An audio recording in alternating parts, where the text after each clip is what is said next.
Hey, this is Anthony over at Blogging America. This is the spreadsheet I was telling you about, and basically the idea behind it was to try to get an idea of what taxes might be like if the brackets and the rates weren't rigged. And what I mean by that is the bracket sizes. Clearly, when you look at the bracket sizes, there's no rhyme or reason to how big they are, what increments they increase, and there's certainly no rhyme or reason to why you would have an infinite bracket on the end for higher incomes. That, to me, is the travesty of it all. And under the GOP bill, the new GOP bill, they plan to keep the same infinite bracket. So they just move it from 480,000 is from there on is infinite.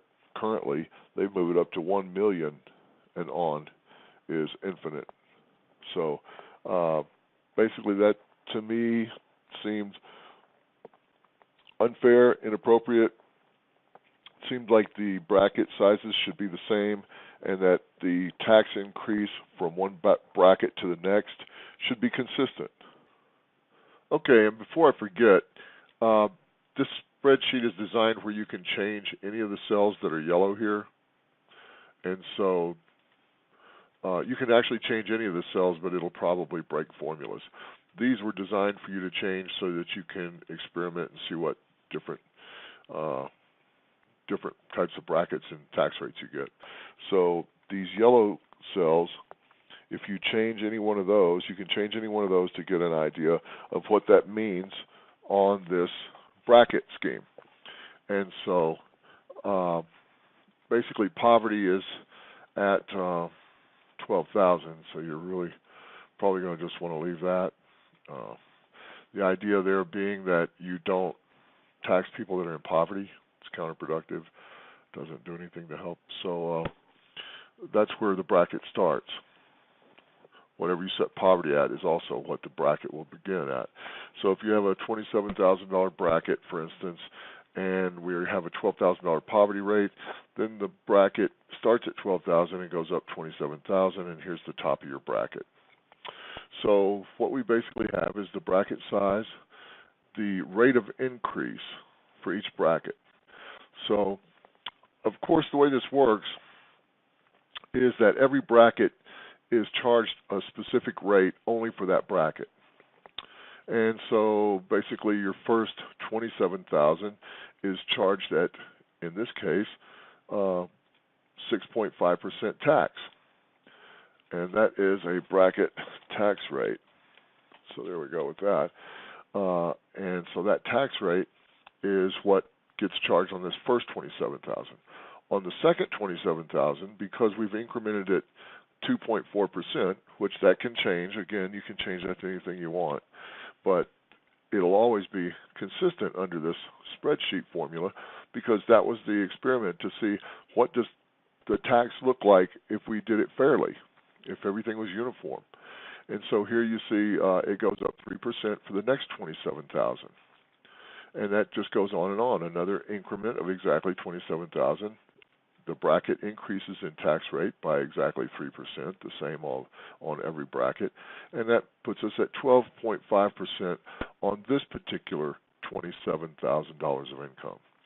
So I'm reflecting that out here where you see the 6.5% collection of tax totals to tax for this bracket of $2,534.94.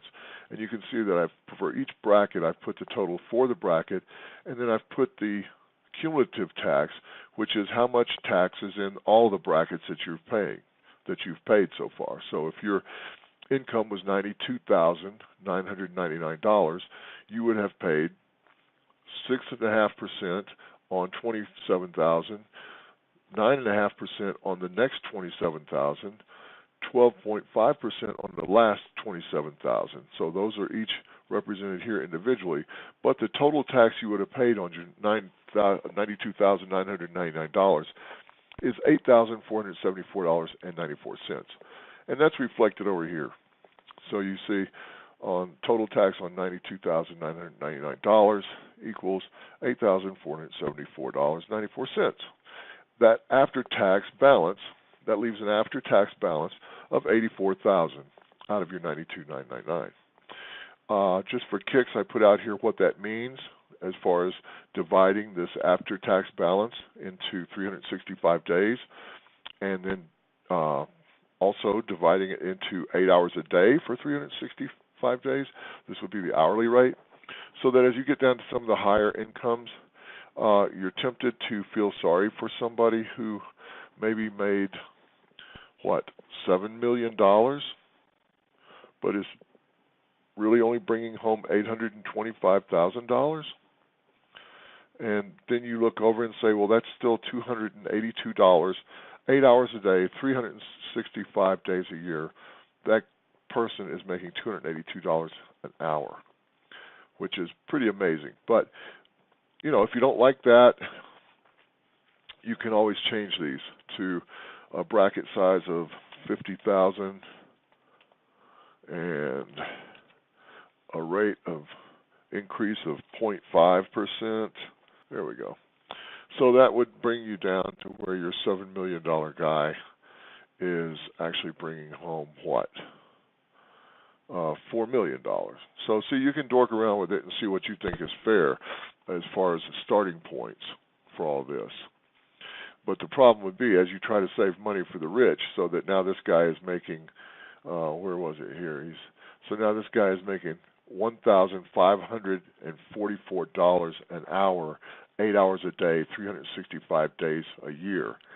When you're trying to bring this up to help this poor bastard, what you realize is that you're also reducing the collections on the lower end.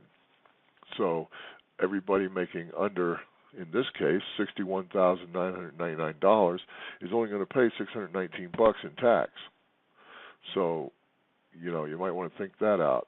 But it's pretty interesting to be able to change these around. Now, I'm sure you noticed when I changed parts of this, like if the bracket tax rate started out at 14%, of course it changes all these calculations by the same amount for each bracket that's the same size, but you end up getting to a point where you see these turned orange.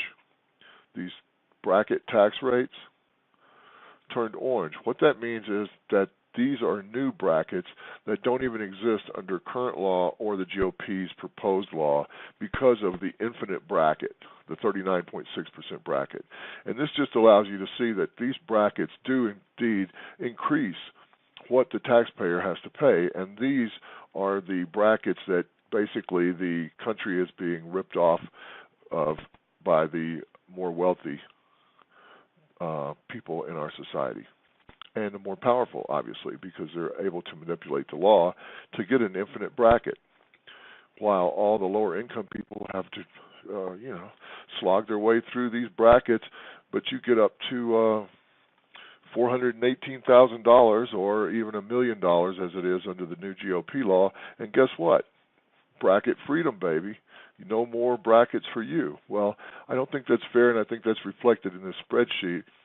When you use equal size brackets and you increase the tax from one bracket to the next evenly, you see that there are some deficiencies in our current system that allow the rich and powerful to take advantage of the rest of us. Yeah, and one other thing, obviously these calculations are done, all these calculations are done on the top bracket amount. So in the real world, people are going to have an income that falls somewhere in between the bottom of the bracket and the top of the bracket. But that would be a lot more complicated spreadsheet to put in exact incomes.